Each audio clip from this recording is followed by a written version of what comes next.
Hello, કેમ છો મારા ગુજરાતી મિત્રો? મજામાં ને? તો આજથી હું ગુજરાતીમાં વિડીયો બનાવીશ અને હિન્દીમાં પણ બનાવીશ. કેમ કે અમદાવાદના ઘણા મારા ફોલોવર્સ કહે છે કે હિનાબેન ગુજરાતીમાં તમે વિડીયો બનાવો. કેમ કે અમને ઘણી વાર સમજ નહીં પડતી હિન્દીમાં. તો મેં સોચ્યું કે ચાલો હિન્દીમાં પણ બનાવીશ અને ગુજરાતીમાં પણ બનાવીશ. ખાસ કરીને મને અમદાવાદથી ઘણા લોકો લાઈક કરે છે. તો એ લોકોનું માન રાખીને મેં સોચ્યું કે ચાલો ગુજરાતીમાં જ વિડીયો બનાવી આજે. તો એના માટે મેં આટલા ઇન્ગ્રીડિયન્ટ્સ લીધા છે. તો આજે આપણે પૌવાનો ચેવડો બનાવીશું. તો મેં ડાયટ ચેવડો તો તમને બતાવ્યો ને એ ડાયટ ચેવડો મેં રોસ્ટ કરીને બનાવેલો. પણ આજે આપણે ફ્રાય ચેવડો બનાવીશું. પૌવાના ચેવડામાં આટલા ઇન્ગ્રીડિયન્ટ્સ આપણે જોઈશે. और ખાસ કરીને મેઇન ઇન્ગ્રીડિયન્ટ અમારું આ છે કોકોનટ અને કાજુ વગર તો પૌવાનો ચેવડો શક્ય જ નથી. એટલા સરસ કાજુ અને કોકોનટ અંજીર બધું એટલું સરસ લાગે છે આમાં. અને મેં આ ગ્રીન ચીલી મસાલો પણ લીધો છે. તો ગ્રીન ચીલી મરચું પણ લઈશું, આખું મરચું. આપણે લાલ મરચું પણ લઈશું સૂકું અને રેડ ચીલી પાવડર પણ લઈશું. તો તમને હું સ્ટેપ બાય સ્ટેપ બતાવીશ. તો સૌથી પહેલા આપણે જાડા પૌવા ખોલી લઈશું. જાડા પૌવાને આપણે ચારવા પડશે કેમ કે નીચે ભૂખો રહેશે તો આપણું તેલ ખરાબ થઈ જશે. તો એના માટે પહેલા આપણે મોટા વાસણમાં એને કાઢી લઈશું. એને ચારણીની મદદથી આપણે ચારી લઈશું. તો સૌ પ્રથમ આપણે પૌવાને ચારી લઈશું.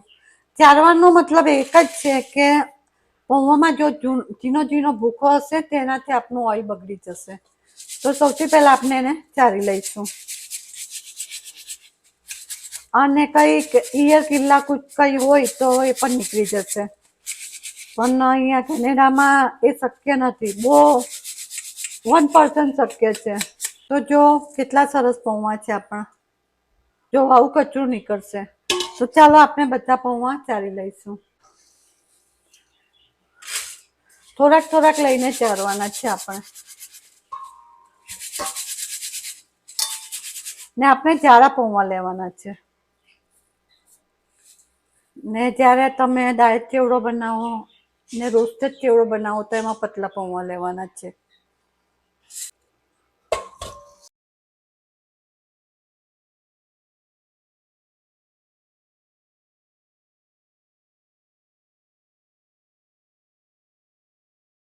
મેં 1.5 કિલો પૌવા લીધા હતા એમાંથી આટલું કચરું નીકળ્યું છે.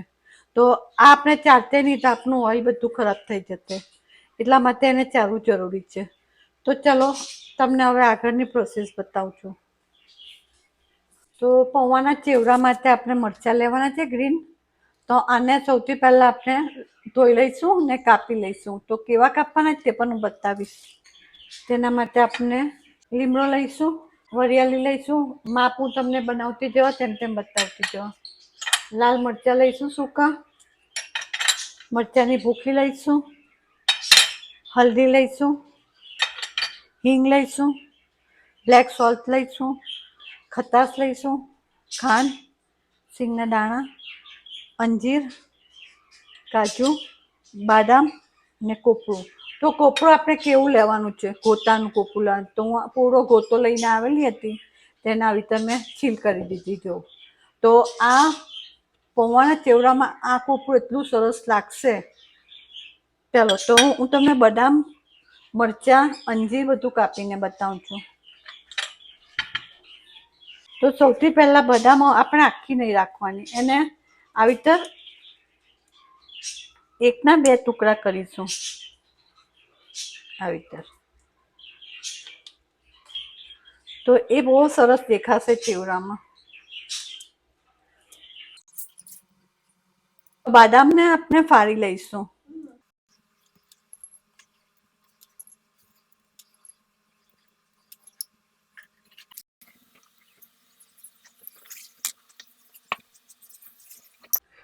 તો હું ગોતાનું કોપરું લાવેલી તો આપણે ગોતાને આવી રીતે કાપી લેવાના છે.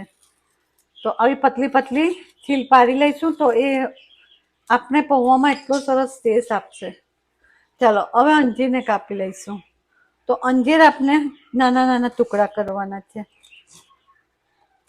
તો અંજીરનો ટેસ્ટ પણ પૌવામાં ખૂબ સરસ લાગશે.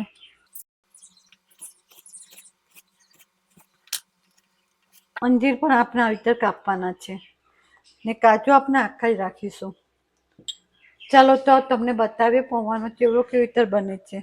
સૌથી પહેલાં મરચાંને આપણે કેવા કાપીશું તે ખાસ બતાવું, કેમ કે મરચું ખૂબ પતલું કાપવાનું છે.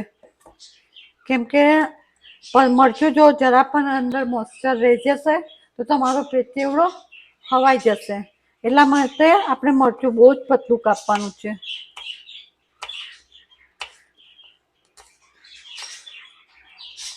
જો આટલું પતલું આપણે મરચું કાપવાનું છે.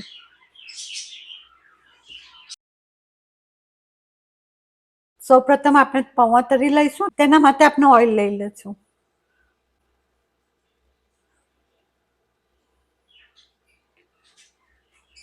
ઓઇલને ગરમ થવા દઈશું. તેલ ગરમ થઈ ગયું છે, પણ આપણે પહેલા ચેક કરવા માટે થોડા પૌવા લઈશું અને તેલમાં આપણે ડુબાડીશું. તો આપણું તેલ થઈ ગયું છે. પૌવા ઉપર આવીએ તો સમજી લેવું કે આપણું તેલ થઈ ગયું છે.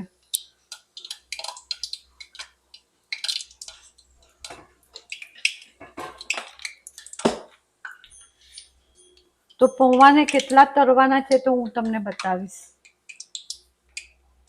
કે આપણે એને કેટલા તરવાના છે.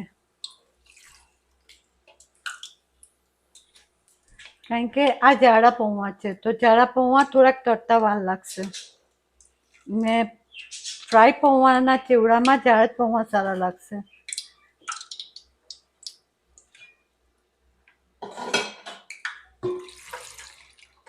જો આટલા પૌવા આપણે તરવાના છે. યલો થાય એટલે આપણે એને કાઢી લેવાના.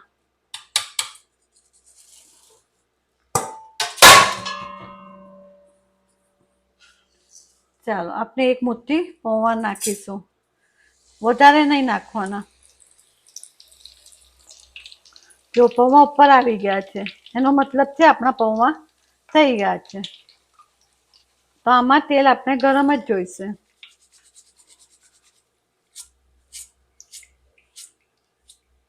થોડું તેલ રહી જાય તો કશો વાંધો નહીં, કારણ કે આપણે જે મસાલો નાખવાના છે તે સારી રીતે આની સાથે મિક્સ થઈ જશે.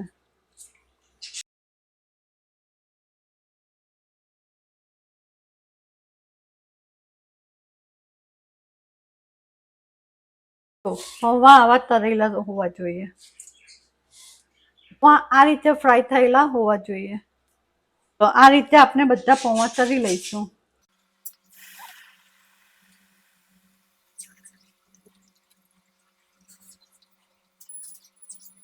આપણે પૌવા બધા તળી લીધા છે. તો ચલો ગરમ ગરમમાં જ આપણે મસાલો કરીશું, જેથી અમારા પૌવાના ચેવડામાં બધો મસાલો મિક્સ થઈ જાય સારી રીતે.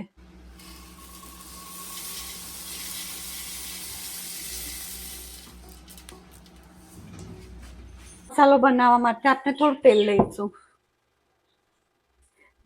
જેમાં ફ્રાય કર્યું છે એ તેલ બચ્યું હશે તો પણ એમાં મસાલો નહીં કરવાનો, કે ફ્રાય કરેલું તેલ અલગ ટેસ્ટ આપે છે ને ફ્રેશ તેલ અલગ ટેસ્ટ આપે છે.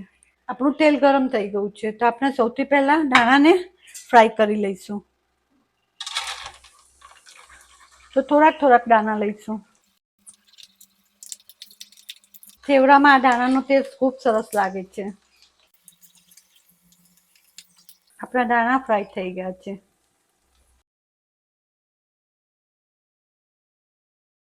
બદામ ફ્રાય કરી છે.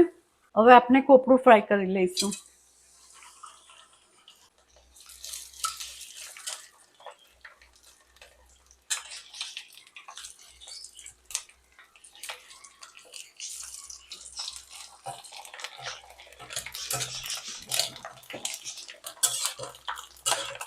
ચલો કોપરું આપણે કરી લઈશું. હવે આપણે મરચાં ફ્રાય કરી લઈશું.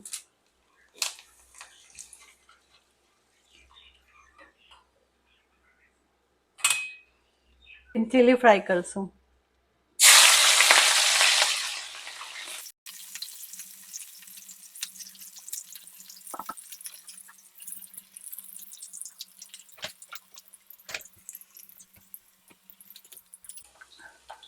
મરચાં આપણે આટલા બધા ફ્રાય કરવાના છે, બધું અંદરથી મોઇસ્ચર નીકળી જવું જોઈએ, તાકી આપણો ચેવડો જાય.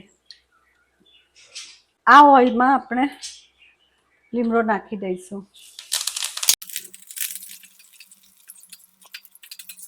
લીમડો આપણો ફ્રાય થઈ ગયો છે, કાઢી નાખશું. હવે આ પેણીમાં આપણે થોડું ઓઇલ નાખીશું. અરે નથી નાખવાનું. એમાં હિંગ એડ કરશું.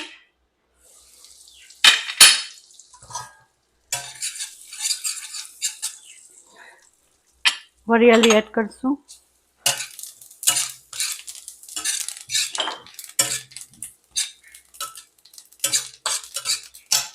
લાલ મરચાંની ભૂકી એડ કરશું.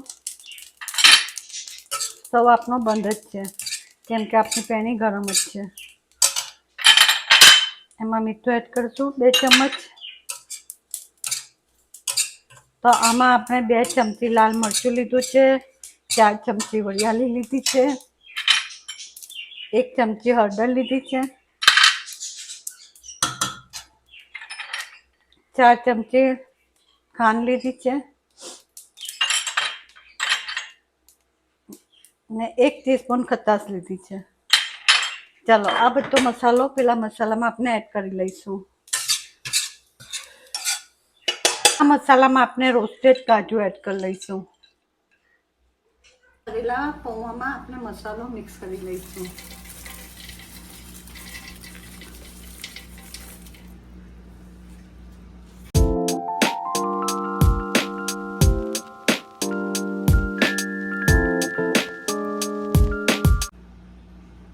હવે અને આપણે આ રીતે